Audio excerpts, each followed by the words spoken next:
তাসের ঘরের মতো ভেঙে পড়ছে আমেরিকার সাজানো সাম্রাজ্য। মধ্যপ্রাচ্যের বুক থেকে তল্পি তল্পা গুটিয়ে পালাতে বাধ্য হচ্ছে ওয়াশিংটন।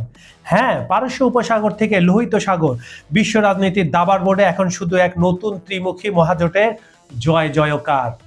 একদিকে ইরানের ইস্পাত কঠিন বীরত্ব, অন্যদিকে চীন ও রাশিয়ার অত্যাধুনিক প্রযুক্তি আর রণকৌশল।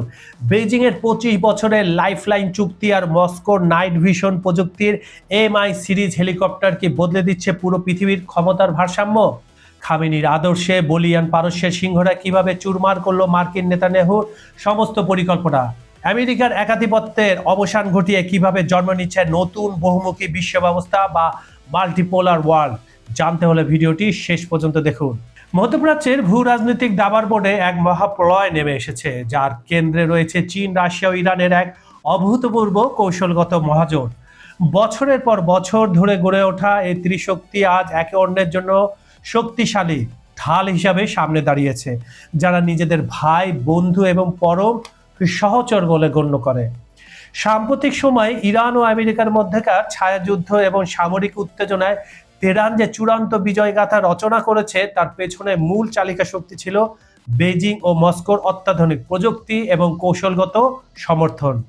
একদিকে ইরানের সামরিক বাহিনীর ইস্পাত কঠিন মনোবল, বীরত্ব ও সাহসিকতা, অন্যদিকে এই দুই পরাশক্তির প্রত্যক্ষ ও পরোক্ষ সহযোগিতা। এই দুয়ের মেলবন্ধনে মধ্যপ্রাচ্যের সমস্যা বেনিয়ামিন নেতানিয়াহু এবং তার প্রধান পৃষ্ঠপোষক বড় ভাই মার্কিন যুক্তরাষ্ট্রের সমস্ত আগ্রাসী পরিকল্পনা ধূলিসাৎ হয়ে গেছে। খামেনির রেখে যাওয়া আদর্শ ও শক্তিতে বলিয়ান হয়ে পারস্যের সিংহরা এমন এক প্রতিরোধ গড়ে তুলেছে, যার ফলে দীর্ঘদিনের আধিপত্য চুরমার করে শেষ পর্যন্ত মধ্যপ্রাচ্য থেকে নিজেদের তল্পি তল্পা গুটিয়ে পালাতে বাধ্য হচ্ছে ওয়াশিংটন। রুশ প্রেসিডেন্ট ভ্লাদিমির পুতিন যে সংকটের সময় ইরানের কত বড় এবং নির্ভরযোগ্য বন্ধু, তার প্রমাণ মিলেছে মস্কোয় স্বাক্ষরিত এক নতুন ঐতিহাসিক চুক্তিতে, যা কয়েকদিন আগে হয়েছে। রাশিয়া থেকে আনুষ্ঠানিকভাবে 21টি অত্যাধুনিক MI সিরিজের হেলিকপ্টার কিনতে যাচ্ছে তেহরান, যা মূলত জরুরি ত্রাণ, রসদ সরবরাহ এবং কৌশলগত অভিযানের কাজে ব্যবহৃত হবে। ইরানের রেড ক্রিসেন্ট এবং রুশ প্রতিনিধি দলের মধ্যে স্বাক্ষর হওয়া এই চুক্তি অনুযায়ী 2027 সালের মার্চের মধ্যে প্রথম চালানের 4টি হেলিকপ্টার তেহরানের বিমান বহরে যুক্ত হতে যাচ্ছে।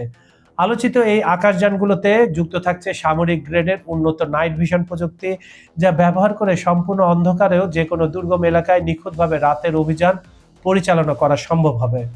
অত্যাধুনিক প্রযুক্তির পাশাপাশি এই হেলিকপ্টারগুলোতে যুক্ত হচ্ছে বিশেষ অগ্নি নির্বাপন সরঞ্জাম, যা প্রতিকূল যুদ্ধকালীন পরিস্থিতিতে যে কোনো জরুরি উদ্ধার অভিযান ও রসদ সরবরাহের ক্ষেত্রে ইরানের সক্ষমতাকে বহুগুণ বাড়িয়ে দেবে।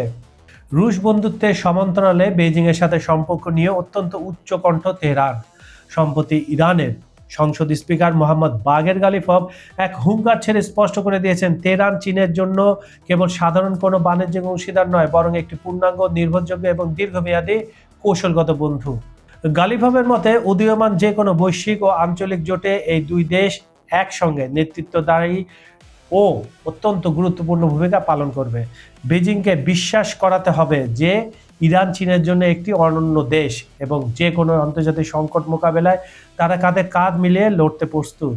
সে কারণে বিশ্বমঞ্চে মার্কিন একাধিপত্যের অবসান ঘটাতে নতুন একটি আন্তর্জাতিক জোট এবং ব্লক গঠনের প্রয়োজনীয়তার কথা উল্লেখ করে স্পিকার জোর দিয়ে বলেছেন, চীন এবং ইরান হবে ভবিষ্যতের যে কোনো বিশ্ব নির্ধারক ব্লকের অপরিহার্য ও অবিচ্ছেদ্য সদস্য।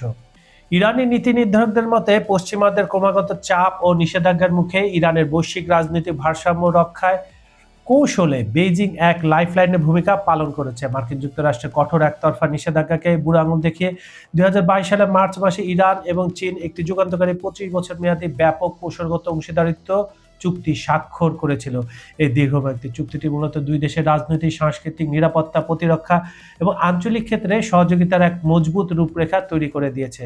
চলমান ভূ রাজনৈতিক বাস্তবতায় এই কৌশলগত অংশীদারিত্বের গভীরতা আরও বহুগুণ বৃদ্ধি পেয়েছে, যা দুই দেশের ঐতিহাসিক ও অবিচ্ছেদ্য বন্ধুত্বের সবচেয়ে বড় প্রমাণ হিসাবে বিশ্বমঞ্চে আত্মপ্রকাশ করেছে। চীন যে ইরানের কত বড় বন্ধু সহযোগী, তার প্রমাণ হয়েছে এই 103 দিনের যুদ্ধের, মানে 103 দিন হচ্ছে আজকে। 28 ফেব্রুয়ারি যুদ্ধ শুরু হয়েছিল 40 দিনের যুদ্ধে।